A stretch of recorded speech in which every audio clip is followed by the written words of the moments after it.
Hello दोस्तों, कैसे हो आप सभी लोग। मेरा नाम है तपेश और आपका स्वागत है आपके अपने चैनल तपेश क्लासेस में।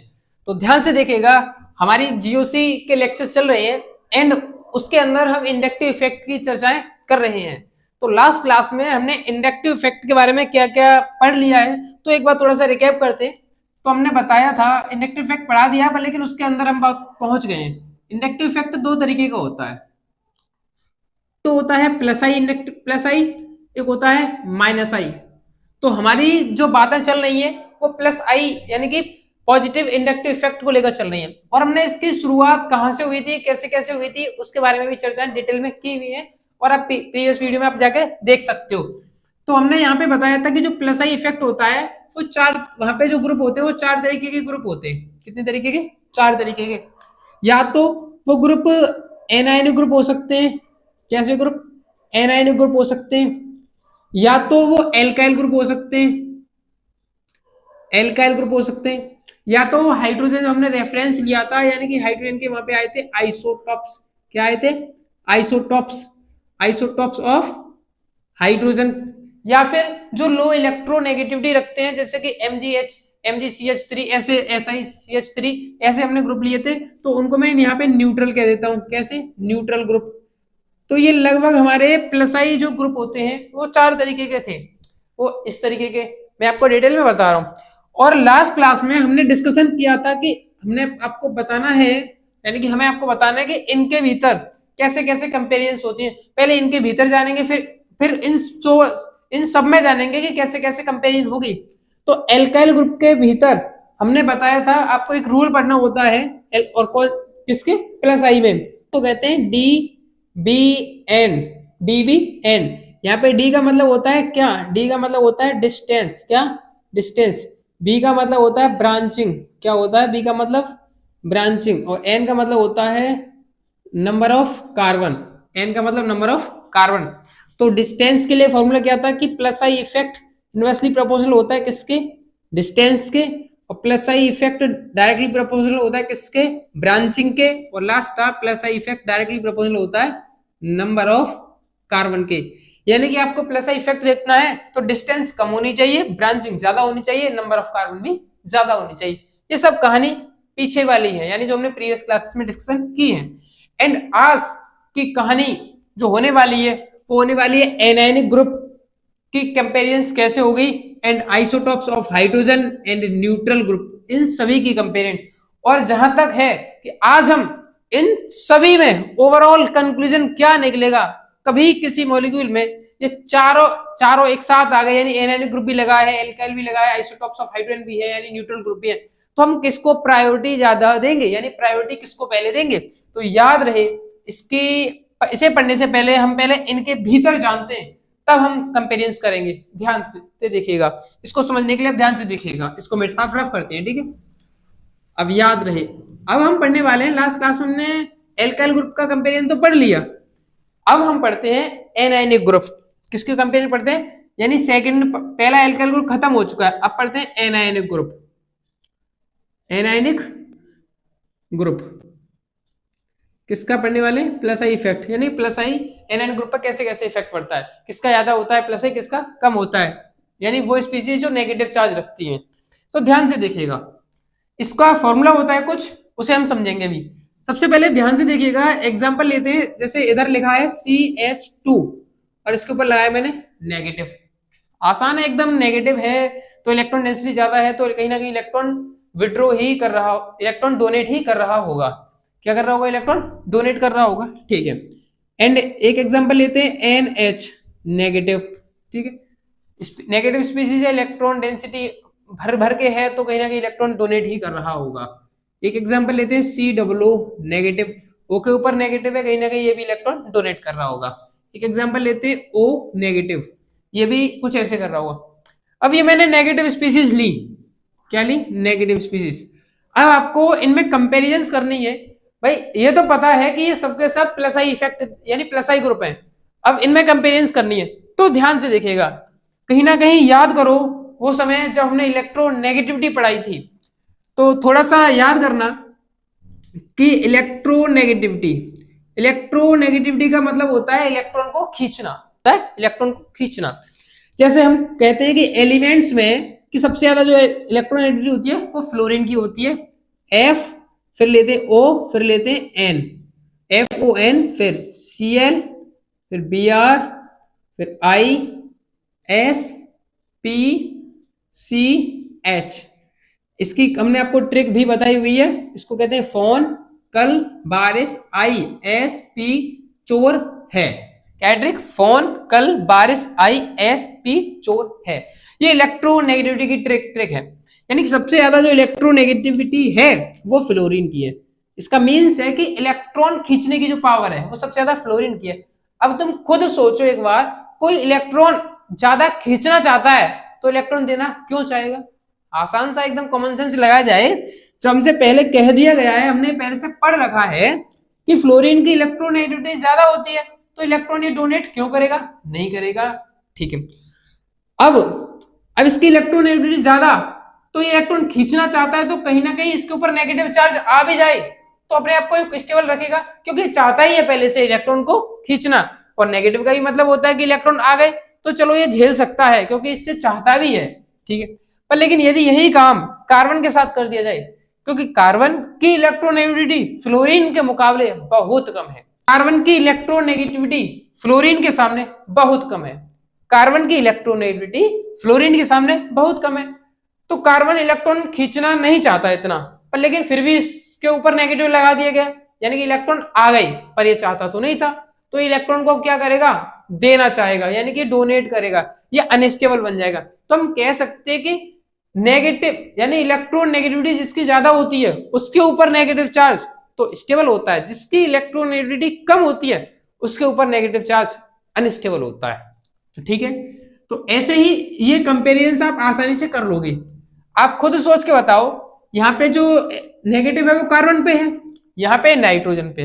बता देता हूं, यहाँ पे किस पे है? कार्बन पे, यहाँ पे नाइट्रोजन पे, यहाँ पे साफ दिख रहा है ऑक्सीजन पे, यहाँ पे भी ऑक्सीजन पे। दिक्कत होगी तो आपको केवल यहाँ पे, और कोई दिक्कत होने वाली नहीं है। तो आप खुद सोचोगे कि कार्बन पर नेगेटिव चार्ज चाहता नहीं है, क्योंकि इलेक्ट्रोनेगेटिविटी कम। क्या कहा मैंने? इलेक्ट्रोनेगेटिविटी कम। कॉमन सेंस एकदम सेंस लगा के आराम से सोचेगा, कोई जल्दी नहीं है हमें। कार्बन के ऊपर नेगेटिव चार्ज यानी कि लेस स्टेबल, यानी कि मैं यहाँ पे फॉर्मूला लिखता हूं, यहाँ पे आप नोट पर लिख दीजिए, मोर इलेक्ट्रोनेगेटिव एलिमेंट पर नेगेटिव चार्ज कैसा होता है? स्टेबल। ये बात आपको याद रखनी है बस। और आप ये लिख सकते हो, लेस इलेक्ट्रोनेगेटिव एलिमेंट पर नेगेटिव चार्ज अनस्टेबल। अब ये स्टेबल है तो ये डोनेट नहीं करेगा, तो इसका मतलब ये पुअर डोनर या बेटर डोनर। तो हम कहेंगे स्टेबल है तो क्यों देना चाहेगा? मान लो कि आपको 50 पेज पढ़ने, तो आप क्यों चाहोगे फिर 51वां पेज पढ़ना? नहीं चाहोगे। तो ऐसे ही ये चाहता है कि मुझे, यदि मेरी इलेक्ट्रोनेगेटिविटी ज्यादा है तो मुझ पर नेगेटिव चार्ज आए, तो ये तो झेल सकता है। तो वैसे ही इसके ऊपर चार्ज स्टेबल आ रहा है तो इलेक्ट्रॉन डोनेट नहीं करेगा, तो हम कहेंगे ये पुअर डोनर होगा। कैसा होगा? Poor donor. पर लेस इलेक्ट्रोनेगेटिव एलिमेंट पर चाहता नहीं था खींचना, पर लेकिन दे दिए, तो इसके ऊपर तो जबरदस्ती की गई है, तो ये अनस्टेबल है, तो इसका मतलब ये बेटर डोनर। कैसा होगा? Better donor. अब आप इसे यहां अप्लाई कर सकते हो, कार्बन के ऊपर नेगेटिव यानी कि लेस इलेक्ट्रोनेगेटिव एलिमेंट्स। कैसा? लेस इलेक्ट्रोनेगेटिव, तो कैसा डोनर होगा? Better donor. और प्लस आई में हम वैसे ही डोनेट की बात करते हैं, तो इसका मतलब CH2 नेगेटिव का प्लस आई इफेक्ट सबसे ज्यादा। और कार्बन से इधर देखें तो इधर क्या आएगा? नाइट्रोजन। ठीक है, क्योंकि ये दोनों, इन दोनों की तो ऑक्सीजन की देखेंगे अभी। ठीक है, तो इस फिर आएगा NH नेगेटिव। और बात रही इन दोनों की, तो आप देखो कि इसके ऊपर जो नेगेटिव चार्ज है वो, ये स्ट्रक्चर कुछ इस तरीके से है, C11O नेगेटिव। आपको बता दूं, आप आगे जाके पढ़ोगे, यहाँ पे रेजोनेंस नाम का एक कंसेप्ट है, वो यहाँ पे रेजोनेंस हो जाता है, जिसकी वजह से ये स्टेबल फील कर जाता है, और स्टेबल है तो इसका मतलब ये पुअर डोनर है। तो बाद में आएगा, सबसे लास्ट में आएगा COO नेगेटिव, और इससे पहले आ जाएगा O नेगेटिव। तो आपका ये रहा ऑर्डर आयोनिक स्पीशीज यानी कि नेगेटिव स्पीशीज का, नेगेटिव जो ग्रुप होते हैं यानी एनायनिक जो ग्रुप होते हैं उनका ऑर्डर ये रहा। तो क्या हम एक फॉर्मूला नहीं लिख सकते आसान सा? हम यहाँ पे फॉर्मूला क्या प्रिंट कर रहे हैं, हम कर रहे हैं कि +I डायरेक्टली प्रोपोर्शनल है डोनेटिंग पावर के, किसके? Donating power. या फिर ये कहते हैं कि +I इनवर्सली प्रोपोर्शनल है इलेक्ट्रोनेगेटिविटी के, किसके? इलेक्ट्रोनेगेटिविटी। और डायरेक्टली प्रोपोर्शनल है डोनेटिंग पावर के, डोनेटिंग पावर।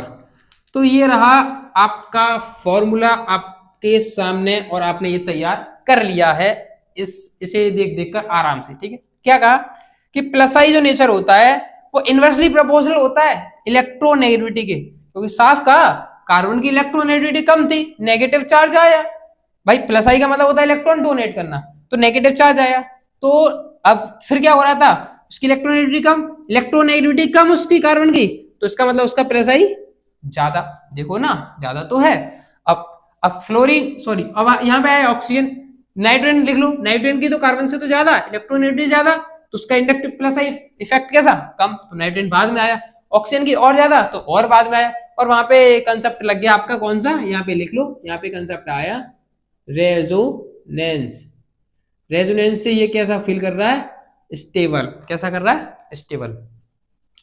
तो मैं आशा करता हूं कि आपके ये वाला जो कॉन्सेप्ट है एकदम क्लियर होना चाहिए और एकदम क्लियर होगा। अब नेक्स्ट बात करते हैं थर्ड वाले का, जो आइसोटॉप्स है और एक बचता है न्यूट्रल। तो पहले बात करते हैं न्यूट्रल वाले की तरफ, तो ध्यान से देखिए, इसे नोट कीजिएगा।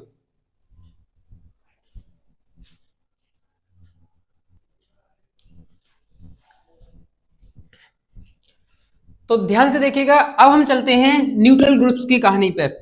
तो ये बहुत आसान सा है, देखिए ध्यान से। आपके सामने ये एग्जांपल है, एक एग्जांपल है MgCH3 वाला, और एक एग्जांपल है आपके सामने SiCH3 या SiMe3, ठीक है। ये आपके सामने दो एग्जांपल है। तो अब यहां पे क्वेश्चन आता है कि ये एकदम आसान है, हम इसे कर सकते हैं इलेक्ट्रोनेगेटिविटी से। मैग्नीशियम की जो इलेक्ट्रोनेगेटिविटी होती है वो लगभग होती है 1.31 के आसपास, और इसकी जो इलेक्ट्रोनेगेटिविटी होती है वो होती है 1.91 के आसपास। और फॉर्मूला क्या होता है कि +I इनवर्सली प्रोपोर्शनल होता है इलेक्ट्रोनेगेटिविटी ऑफ की एलिमेंट, यानी कि जो सबसे पहले जो एलिमेंट लगा है इस बॉन्ड से डायरेक्ट जो अटैच्ड है, इसको हम बोलेंगे क्या? इसको बोलेंगे हम क्या? की एलिमेंट। यहाँ पे कौन है? सिलिकॉन। तो इसके इनवर्सली प्रोपोर्शनल होता है +I इफेक्ट, तो इसकी कम है और इसकी ज्यादा, तो जिसकी इलेक्ट्रोनेगेटिविटी की एलिमेंट की कम, उसका +I इफेक्ट ज्यादा होगा, तो हम कहेंगे इसका ज्यादा होगा। ठीक है, बस यहाँ पे तो ये इतना सा है। एंड नेक्स्ट आता है हमारा आइसोटॉप्स वाला, उसे समझना बहुत जरूरी है और एकदम आसान है, एकदम आसान, एकदम मस्त। ठीक है, तो इसे हम रफ करते हैं, उसे समझिएगा, वो बहुत जरूरी है। तो Mg वालों का याद आया होता है सिलिकॉन से, ठीक है, इलेक्ट्रोनेगेटिविटी के टर्म से आप डिफाइन कर सकते हो। एंड लास्ट आता है फोर्थ वाला, हाइड्रोजन के आइसोटॉप्स वाला। हाइड्रोजन के क्या? आइसोटॉप्स। इसे ध्यान से देखिएगा, कौन कौन से थे हाइड्रोजन के आइसोटॉप्स? एक था ये प्रोटियम, एक था ड्यूटेरियम, एक था ट्राइटियम।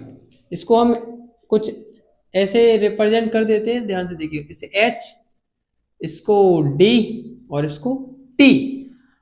एक फॉर्मूला होता है कि क्या होता है, ध्यान से देखिएगा, मास डायरेक्ट इनवर्सली प्रोपोर्शनल होता है किसके?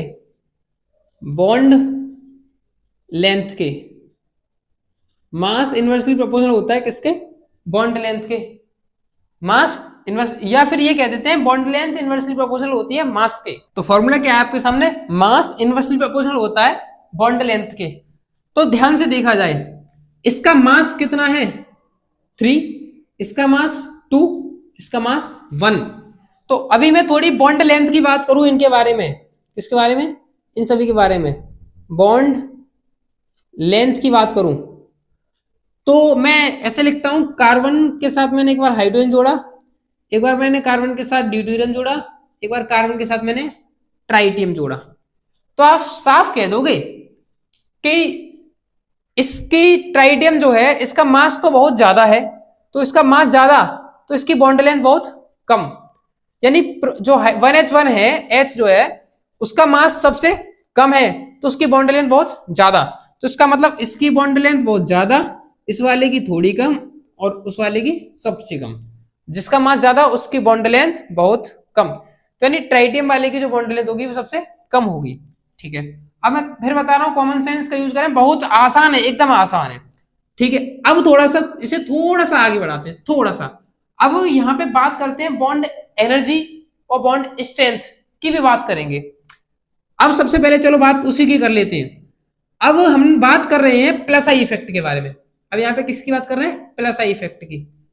अब फिर से बात करूंगा मैं वही कि प्लस आई इफेक्ट का मतलब था इलेक्ट्रॉन को डोनेट करना, सिग्मा बॉन्ड के थ्रू इलेक्ट्रॉन डेंसिटी को विड्रॉ करना, सॉरी सिग्मा बॉन्ड के थ्रू इलेक्ट्रॉन डेंसिटी को डोनेट करना, ये था हमारा प्लस आई इफेक्ट। अब एक बात सोचो तुम आराम से कि ये वाला जो बॉन्ड है इसकी लेंथ ज्यादा है, मैं थोड़ा इसे अच्छी तरीके से बना रहा हूं, यहां पे ध्यान से देखिएगा। ये वाला बॉन्ड थोड़ा लंबा है और ये वाला थोड़ा कम लंबा है और ये वाला बहुत छोटा है। तो एक बात बताओ मुझे कि ये वाला बॉन्ड लंबा, आराम से इधर समझते हैं, ठीक है, एग्जाम इसे इधर देख के, जैसे मान लो ये, मान ले एक बॉन्ड ये है हाइट, ये मान लो ट्राइटियम वाला, ठीक है, और ये ड्यूटेरियम वाला और ये H वाला, ऐसे करके आसान आसान में एकदम समझिएगा। अब मान लो कि यहाँ पे पहले ट्राइटियम का समझते हैं, बॉन्ड छोटा है, बॉन्ड यानी बॉन्ड लेंथ बहुत कम है। अब यहाँ पे कोई ग्रुप लगा है, यहाँ पे कोई ग्रुप लगा है, अब इसको इलेक्ट्रॉन डेंसिटी डोनेट करनी है, इसको इलेक्ट्रॉन डेंसिटी डोनेट करनी है, तो इसकी लेंथ कम है। क्या कम है ने? इसकी लेंथ जो है कम है, तो इलेक्ट्रॉन डेंसिटी इतने में ही होगी, पर इसकी लेंथ थोड़ी सी ज्यादा, तो इलेक्ट्रॉन डेंसिटी सब में इक्वल है, तो इलेक्ट्रॉन डेंसिटी पूरे में फैली हुई। इसकी बॉन्ड लेंथ और ज्यादा, तो इलेक्ट्रॉन डेंसिटी कुछ यहां होगी, कुछ यहां होगी और कुछ यहां होगी। पर जब इलेक्ट्रॉन डेंसिटी इतने में है और यहाँ पे कोई ग्रुप लगाया तो आराम से डोनेट कर देगा। पर अब इलेक्ट्रॉन डेंसिटी फैली हुई है, चलो मान ले यहाँ ग्रुप लगाया तो यही तो डोनेट कर सकता है, पर यहाँ की डेंसिटी इधर कैसे आ पाएगी? नहीं आ पाएगी। और 3 और लगा दो और इधर कोई ग्रुप जोड़ दो तो यही तो डोनेट कर पाएगा, और ये कहां से डोनेट कर पाएंगे? तो क्या फिर से कॉमन सेंस लगाया जाए तो बॉन्ड लेंथ उसकी ज्यादा, जिसकी, यानी मेरा मतलब है जिसकी बॉन्ड लेंथ ज्यादा उसका प्लस आई इफेक्ट कम, उसका प्लस आई इफेक्ट कम। तो क्या मैं ये नहीं कह सकता कि प्लस आई इनवर्सली प्रोपोर्शनल है, इनवर्सली प्रोपोर्शनल है किसके? बॉन्ड लेंथ के। प्लस आई इनवर्सली प्रोपोर्शनल है किसके? बॉन्ड लेंथ के। इसकी बॉन्ड लेंथ ज्यादा तो इसका प्लस आई बहुत कम होगा। ये फॉर्मूले में डायरेक्ट बता नहीं रहा हूं, आपसे निकलवा रहा हूं, मैं फिर कह रहा हूं आपसे। तो क्या फॉर्मूला बना आपके सामने कि प्लस आई इनवर्सली प्रोपोर्शनल किसके? बॉन्ड लेंथ के। मैं फिर कह रहा हूं भाई, ये मैंने फॉर्मूला लिखा नहीं है, डायरेक्ट मैंने आपको ये समझाया है, ठीक है। तो मैं ऐसा करता हूं ये आपको एकदम क्लियर होगा। तो अब ऐसे ही भाई, जब बॉन्ड छोटा है तो इलेक्ट्रॉन डेंसिटी यहाँ पे है, तो इसको क्या तोड़ना आसान है? नहीं, यहाँ पे बॉन्ड लंबा है।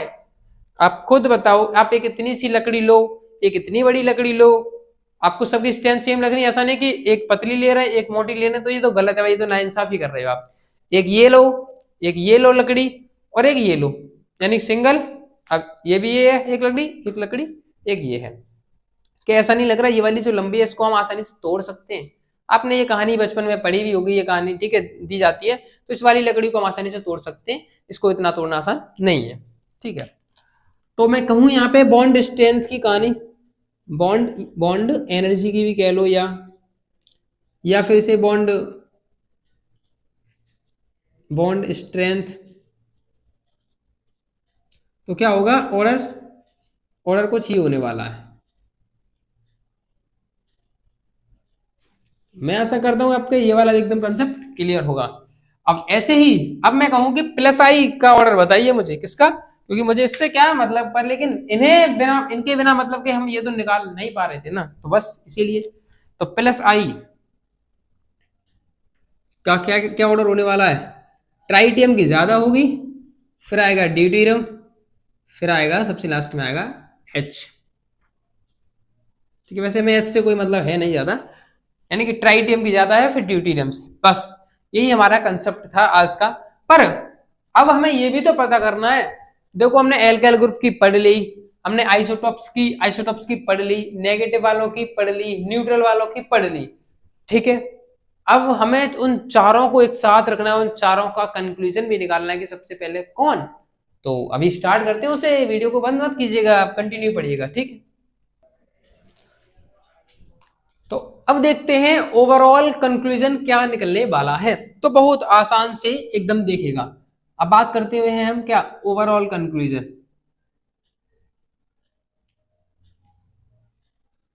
ओवरऑल कंक्लूजन क्या निकलने वाला है, तो ध्यान से देखिएगा। चार तरीके के ग्रुप थे आपके पास, कितने तरीके के, चार तरीके के। उन चारों को मैं एकदम आसान से लिखता हूं। सबसे पहले थे ये वाले CH2 नेगेटिव, NH नेगेटिव वाले, O नेगेटिव वाले, और एक C11O नेगेटिव वाले। फर्स्ट तरीके के एक ये थे आपके पास ग्रुप।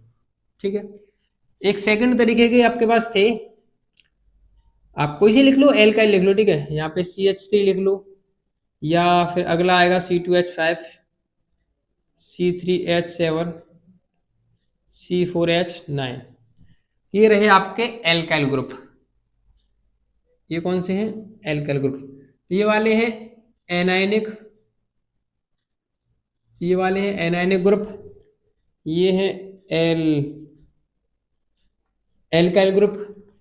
और आपके एक यहाँ पे रहे आइसोटॉप्स, लिख लो, ट्राइटियम लो, ड्यूटेरियम लो, और प्रोटियम लो।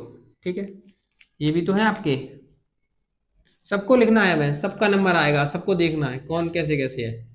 ये रहे हमारे क्या, आइसोटॉप्स। और एक और बचते हैं हमारे न्यूट्रल वाले। इसमें आते हैं हमारे क्या, एक आता है Mg वाला, MgCH3, या फिर SiMe3। ठीक है, ये हमारे टोटल चार तरीके के थे। इनका नाम दिया था हमने न्यूट्रल ग्रुप। क्या नाम दिया था इन्हें, न्यूट्रल ग्रुप। अब ध्यान से देखें, अब हमें कंपैरिजन करनी है कि इन चारों में किसी मॉलिक्यूल में ये चारों हो तो हमें किसको प्रायोरिटी देनी है। तो याद करें कि एल्काइल ग्रुप के अंदर कौन सा रूल आया था, डिस्टेंस ब्रांचिंग नंबर, DBN। और यहां पे आइसोटॉप्स मैं फिर बता रहा हूं, यहां पे आया था प्लस आई, इनवर्सली प्रोपोर्शनल होती है किसके, बॉन्ड लेंथ के। और फॉर्मूला क्या आया था, मास डायरेक्ट इनवर्सली प्रोपोर्शनल होता है किसके, बॉन्ड लेंथ के। ठीक है, और यहां पे आया था फॉर्मूला प्लस आई, इनवर्सली प्रोपोर्शनल होती है इलेक्ट्रोनेगेटिविटी ऑफ की एलिमेंट। एक एक फॉर्मूले का नंबर आएगा और एक एक फॉर्मूला मैं आपको याद करवाऊंगा, जैसे मैंने लिखा है ऐसे हर बार लिखें तो याद हो जाएगा एकदम आसान से। और यहां पे मैंने कहा था मोर इलेक्ट्रोनेगेटिव एलिमेंट पर जो नेगेटिव चार्ज होता है वो कैसा होता है, स्टेबल। यदि वो स्टेबल है तो वो पुअर डोनर है। कैसा है, पुअर डोनर। ठीक है, और यदि कहीं लेस इलेक्ट्रोनेगेटिव एलिमेंट है, कैसा है, लेस इलेक्ट्रोनेगेटिव एलिमेंट, तो उस पर जो नेगेटिव चार्ज है वो कैसा है, अनस्टेबल। यदि उस पर अनस्टेबल है तो वो बेटर डोनर है। कैसा है, बेटर डोनर। बस इतनी सी कहानी, आप एकदम आसान से कर सकते हो। तो अब हमें इन चारों में कंपैरिजन करनी है कि किसी फॉर्मूले में, किसी मॉलिक्यूल में चारों होने लगे तो हम किसको प्रायोरिटी देंगे। कि आपने इनके अंदर बता दिया कि कैसे कैसे डिवीजन लगा के हम कर सकते हैं, इसके अंदर आपने फिर बता दिया, इसके अंदर भी बता दिया कि पहले ये आएगा फिर ये फिर ये। आपको यहाँ पे बता दिया कि इलेक्ट्रोनेगेटिविटी के हिसाब से देखा तो ये यहाँ पे पूरा डिवीजन बता दिया। और यहाँ पे आपको मैंने ऑर्डर लिख रहा है कि इसका प्लस आई ज्यादा, फिर इसका फिर इसका, फिर इसका, ऐसे करके सबका अलग अलग आ गए तो आप कर सकते हो। पर किसी मॉलिक्यूल में चारों एक साथ आ गए तो आपको सोचना है। याद करो कभी मैंने एक रूल पढ़ाया था, क्या, इलेक्ट्रोन्यूट्रलिटी, सो एक प्रिंसिपल पढ़ाया था जिसको बोलते हैं इलेक्ट्रोन्यूट्रलिटी प्रिंसिपल।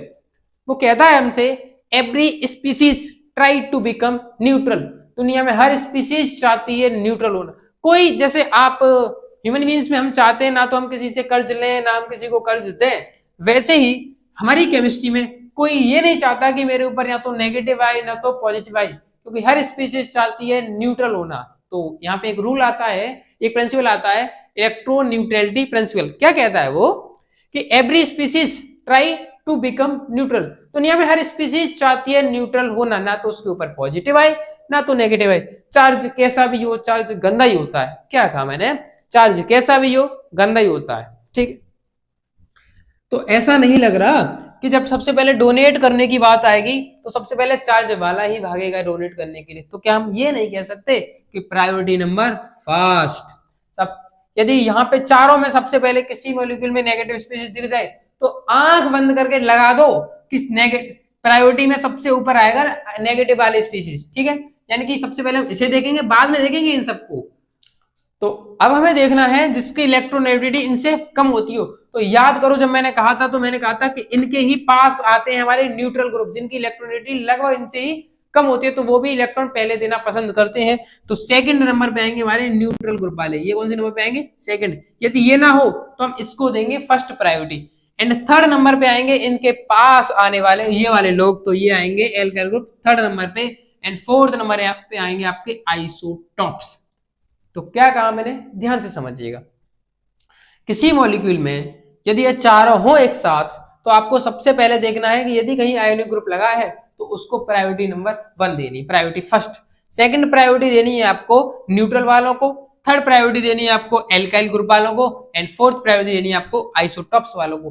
तो अब क्या मैं यहाँ पे प्लस आई का एक ऑर्डर लिखना चाहूं, फिर कह रहा हूं कि मैंने प्लस आई का ऑर्डर डायरेक्टली नहीं लिखा है कि ऐसे करके मैं बताया आपको ये हो गया, ऐसा नहीं, मैं रटवा बिल्कुल भी दे रहा हूं। मैं प्लस आई का एक्चुअली ऑर्डर बता रहा हूँ कि कैसे कैसे निकल के आया, जैसे मैंने इन सब का एक एक बताया ना कैसे कैसे हो रहा है ये, ऐसे ही प्लस आई का ऑर्डर बताना चाह रहा हूं मैं कि जो आप पढ़ते हो वो एक ट्रिक्स कैसे कैसे, तो उनका कैसे कैसे आता है। अब देखते हैं ध्यान से, जैसे रफ करता हूं, ठीक है, ध्यान से देखिए।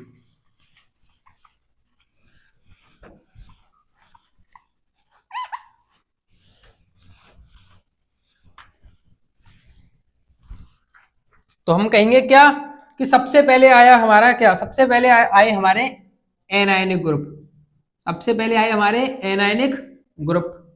एंड सेकंड नंबर पे आए हमारे न्यूट्रल वाले, कौन से आए, न्यूट्रल। एंड थर्ड नंबर पे आए हमारे एल्काइल, कौन से रफ करते, थर्ड नंबर पे आए एल्काइल ग्रुप। एंड लास्ट आए हमारे आइसोटॉप्स ऑफ हाइड्रोजन, आइसोटॉप्स। ये हमारे इस तरीके से हमारा ऑर्डर रहने वाला है। अब इसी ऑर्डर के हिसाब से उसको एक बना दें, एक कुछ लिख दें यहाँ पे कि जिससे आप उसे याद कर सको, कुछ मॉलिक्यूल लिख दें कि कैसे कैसे रहेगा ऑर्डर। तो याद करो एनायनिक में सबसे पहले कौन आया था, CH2 नेगेटिव। इसका मतलब इसका प्लस आई इफेक्ट सबसे ज्यादा होने वाला है। एंड इसके जस्ट बाद कौन आया था, NH, एंड इसका इससे कम होने वाला है। इसके बाद आया था O नेगेटिव, इसका और कम होने वाला है। और इसके बाद आया था CW नेगेटिव, इसका और कम होने वाला है। तो ये रहे एनायनिक ग्रुप वाले। अब आते हैं न्यूट्रल। न्यूट्रल में कौन आया था, सब ऊपर आया था Mg वाला या SI वाला, Mg वाला। तो कौन सा, MgCH3 या MgMe3, ठीक है। इसके बाद आया SiMe3, इसे ऐसे लिख लो आप, आपकी इच्छा है तो SI, ये ठीक है। फिर एंड उसके बाद एल्काइल ग्रुप। एल्काइल ग्रुप में आप तो पूरा dB and distance branching number लगा सकते हो, नहीं तो आप ऐसे करके लिख सकते हो सी के साथ लिखो यहाँ पे एम ई कितने लगे हो, 3। फिर लिख सकते हो आप सी के साथ लगे हो एम ई कितने लगे हो, 2। फिर लिख सकते हो आप सी के साथ लगा हो एक एम ई, फिर लिख सकते हो केवल एम ई हो। एंड देन उसके बाद आने वाले हैं हमारे ये हो गए, ये भी हो गए आने वाले आइसोटॉप्स। तो पहले ट्राइटियम लिख दो, उसके बाद आप ड्यूटेरियम लिख दो, एंड मन हो तो आपको इसको लिख दो, मन हो तो ये रहा पूरा आपका प्लस आई का ऑर्डर। प्लस आई का जो ऑर्डर रहने वाला है वो कुछ इस तरीके से रहता है। प्लस आई का जो ऑर्डर रहने वाला है वो कुछ इस तरीके से रहता है। और मैं एकदम आशा कर रहा हूं कि ये ना आपको एकदम आसान समझ में आ रहा होगा, क्योंकि आपने पहले एकदम डिटेल में ये कैसे कैसे था ये मैंने आपको पहले पढ़ा दिया है। तो दोस्तों आज के लिए इतना ही रहेगा, पर लेकिन एक बार समझ लेते हैं कि ये जो थे यहां से लेके यहां तक, ये कौन से थे, ये वाले, और ये थे न्यूट्रल वाले, और यहां से यहां तक ये थे एल्काइल वाले, और ये थे आइसोटॉप्स वाले। तो नेक्स्ट क्लास में इसके हम क्वेश्चन इस पर जितने भी क्वेश्चन होंगे प्लस आई ऑर्डर पे वो सभी क्वेश्चन हम करने वाले हैं, और इसकी स्टेबिलिटी से भी क्वेश्चन आएंगे। तो नेक्स्ट क्लास में हम जैसे कि हमारी जो बुक है क्लास 11th की एनसीईआरटी, क्लास 12th की एनसीईआरटी, और एमएस चौहान और एसकेएम सर की जो बुक है, एंड सोलोमन्स की जो बुक है, और आईआईटी के जो क्वेश्चन है, जेईई के और जो नीट के क्वेश्चन है, उन सभी क्वेश्चंस को मैं वहां पे निकालूंगा और सभी क्वेश्चन को आपको कराऊंगा भी। तो टेंशन नहीं लेनी है। तो नेक्स्ट क्लास में हम क्वेश्चंस के साथ मिलते हैं कि प्लस आई पर क्या कौन कौन से क्वेश्चन आते हैं। एंड नेक्स्ट क्लास में फिर हम बात करेंगे माइनस आई ग्रुप के बारे में, कैसे कैसे लगता है माइनस आई। और दोस्तों वीडियो अच्छी लगी तो वीडियो को लाइक करें और चैनल को सब्सक्राइब भी करना है।